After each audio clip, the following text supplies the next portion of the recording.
After a season of virtual shows and limited crowds, the Colorado Symphony's resident conductor, Christopher Dragon, is back on Coco, and he's giving us a peek into some of the performances he's most excited about.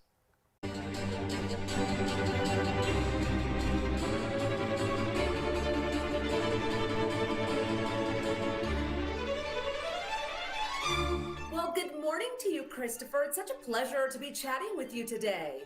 Good morning. Thank you so much for having me. Of course. Well, it's an exciting time for you guys. After 18 months of outdoor performances, the Colorado Symphony has returned to Becher Concert Hall for the 2021-22 season. That's got to feel good. Talk to me about it. It really is such a joy for us to be back in our home of Becher Concert Hall, making music to a live audience. I think we're all very happy to have our audience back in the hall, doing what we're doing, making music and sharing it with our much missed audience. Well, look, over the pandemic, you guys continued to do what you love. You played over 50 concerts. Now, this is including Red Rocks. What was that like, Christopher, playing in venues that there was no audience, and must have been such a different experience for you? Yeah, well, our summer of last year was actually extremely busy for us.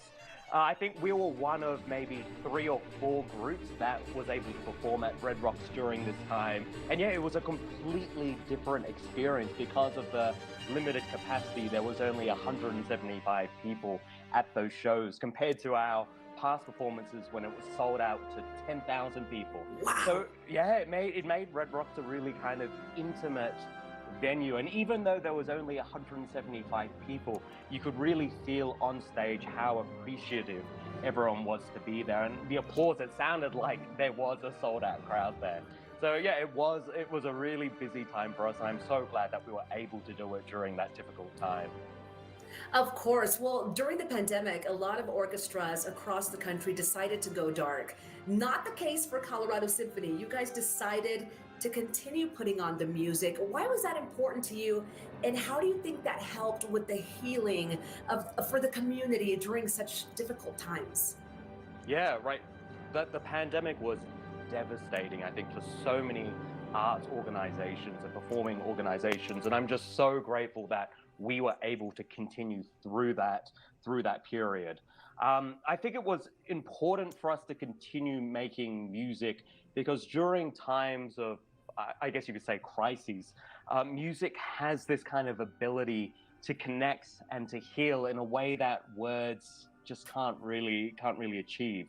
And because I think we were all so isolated during that time, there was some sort of comfort and relief being able to make music and to share music with our community. Even today, I would say, even for our musicians performing today, it is still quite emotional for us performing and making music on stage. Oh, I agree with you. Well, this is your 6th season with the Colorado Symphony. So I bet you consider Denver your home. And with that, talk to me about some of your favorite memories through that journey. Yeah, right. Yeah, I can't believe it's been 6 seasons already. And yes, Denver is 100% my home, and I'm just so happy to be living here. I absolutely love living in Colorado. It's hard to kind of pinpoint what's my kind of favorite or standout concert, just because I've had so many memorable concerts here in Colorado. I think the thing for me, which I've just enjoyed the most, is just the variety of concerts that I've been able to conduct.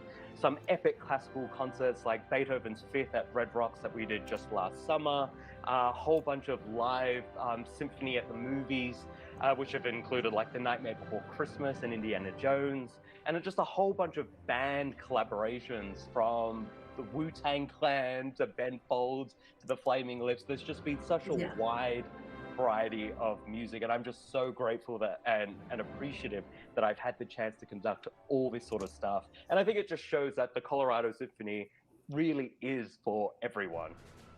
It really is. A lot of versatility there with all of the music icons you listed. Well, as audiences start to come back to Becher Concert Hall this year, any performances that stand out to you or that people should know about in the next coming months? Yeah, right. Well, this season's kind of interesting or very exciting for me, this upcoming season, in that I have 2 big classical masterworks. And both of them are actually in the upcoming months. I have one next week, which is October, 15th to the 17th, of music of Brahms, Mozart, and Mendelssohn. And then at the first week of December is my second Masterworks concert, and we're featuring our principal double bassist as a soloist. And that's an instrument you don't often get to see at the front of the stage. So I'm extremely excited for both of those concerts. And then, of course, when we're into December, it's a whole bunch of family Christmas shows. So our Colorado Christmas is returning, which is a family favorite, as well as two different Christmas movies we have this year. We have Elf, and we also have a Muppets Christmas Carol, and we even have a concert with the band, a holiday concert with the band Deboshka. So there is so much going on that there really is something for everyone.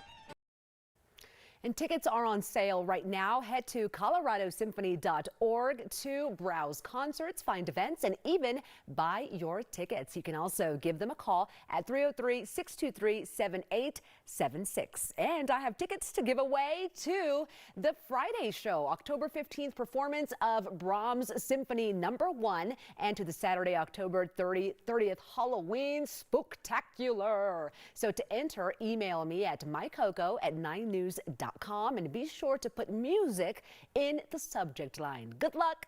Coco returns after this.